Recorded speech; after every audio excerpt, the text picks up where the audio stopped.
Mr. Speaker, once again, the world is standing by, silent and passive, while the government of Sudan wages war on its own people.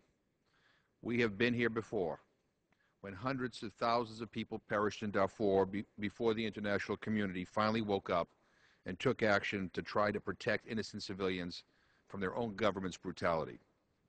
The humanitarian crisis continues in Darfur. There is no peace, and villagers, refugees, and humanitarian personnel still live and work under constant peril of attack. President Bashir has expelled many humanitarian workers from Darfur, and even today threatens to shut down their life-saving operations. We witnessed the ruthless ethnic cleansing of Abyei by the Sudanese people. More than 100,000 people of the Dinka indigenous population were forcibly displaced. They fled to South Sudan seeking safe haven, where they remain today in very, very poor conditions. When Sudanese President Bashir saw that the world was indifferent to this brutal assault, he began military operations in June against insurgents in South Kordofan and more generally against the Nuba people. And still, the world stood silent. So, in September, Khartoum launched attacks on another border region. This time, the state of Blue Nile was under siege, with attacks by the Sudanese army and bombings of civilians. Thousands fled to the neighboring countries of Ethiopia and South Sudan for safety, joining the desperate refugees from South Kordofan. And so Sudan has undertaken a bloodbath against its own people in the states of South Kordofan and Blue Nile. House-to-house arrests and killings, rape, the merciless bombings of civilians. For nearly 8 months, Khartoum has blocked all humanitarian aid to South Kordofan and Blue Nile. And it has not only continued to bomb in those states, it has crossed the border and bombed refugee camps and towns inside South Sudan, where tens of thousands had hoped to find food and shelter. Here are some photos of some people in refugee camps in South Sudan. Sala Kora is from the Angolo tribe in South Kordofan. The government dropped bombs on her fields when she was trying to plant. And then the government dropped 6 bombs on her village. This poor woman here grabbed her children and hid in a nearby ditch.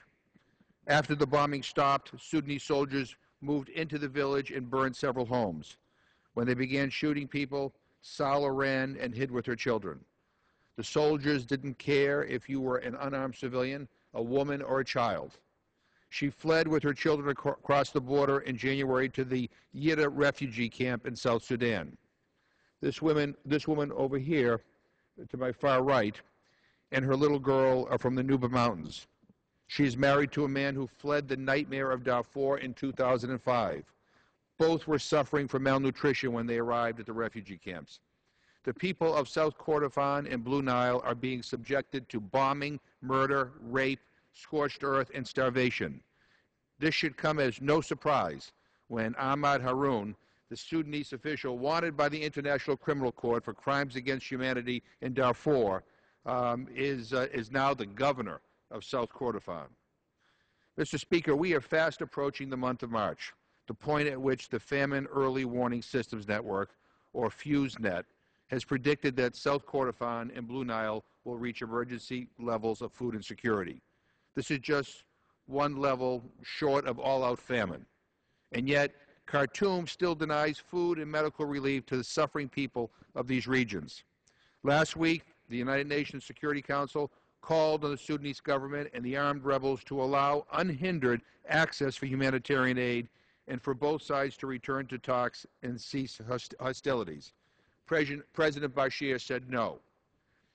The United States and the international community, including China, Russia, and others, must increase the pressure on Sudan to allow the delivery of aid to the suffering people of South Kordofan and Blue Nile, and to reach agreement on a ceasefire.